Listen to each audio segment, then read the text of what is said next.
माझ्या नाट्यचक्राचे नाव आहे असावी आणि तसावी कोणी आणि शांत मुलगा आहे. पण कधी कधी मस्ती केल्यावर आमचा तीर्थप्रसाद मिळतो. तो प्रसंग माझं मोठं जीवनतो. असो, आम्हाला मुलांना नेहमी एक प्रश्न विचारला जातो, तो म्हणजे बाळा तुला मोठं होऊन काय बनायचंय?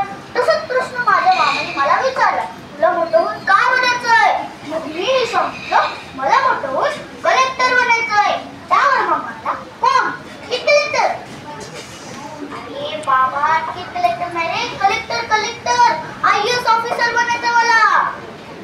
त्यावर मला खूप मेहनत करावी लागते, अभ्यास करावा लागतो, शाळेत जाऊन शिकावं लागतं. मामाच्या सांगावरून 4 वर्ष शाळेत जातो.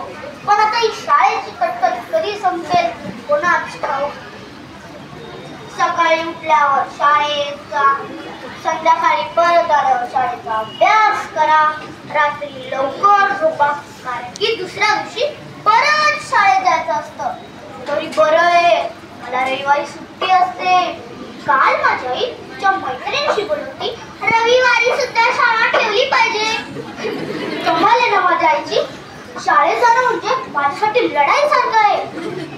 इस्त्री केलेला युनिफॉर्म, पायात बुटं, छान केस विचरा, भली मोठी बॅग पाठीवर घेऊन स्वतःला हुशार होमा आणि शाळेत पोचा. जरा कुठे मित्राशी बोलावं असं वाटलं तर शाळेची बेल वाजते, सदा सुरू होतो.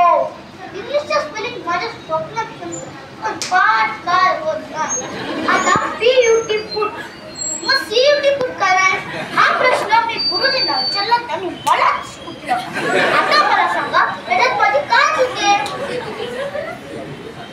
त्या दिवशी मला अभ्यास करता करता झोप आली. आई म्हणाली झोपून अभ्यास करायचा नाही, झोप लागते. मी आईला म्हणालो झोपून अभ्यास केला झोप लागते, मग बसून अभ्यास केला बस लागते का? हे ऐकून माझ्या आईने काय केलं असेल तुम्हाला अंदाज आला असेल. अरे तुमच्याशी काय बोलत बसलोय? मला गृहपाठ करायचंय आणि तो जर केला नाही आहेच आईचा तीर्थप्रसाद. धन्यवाद.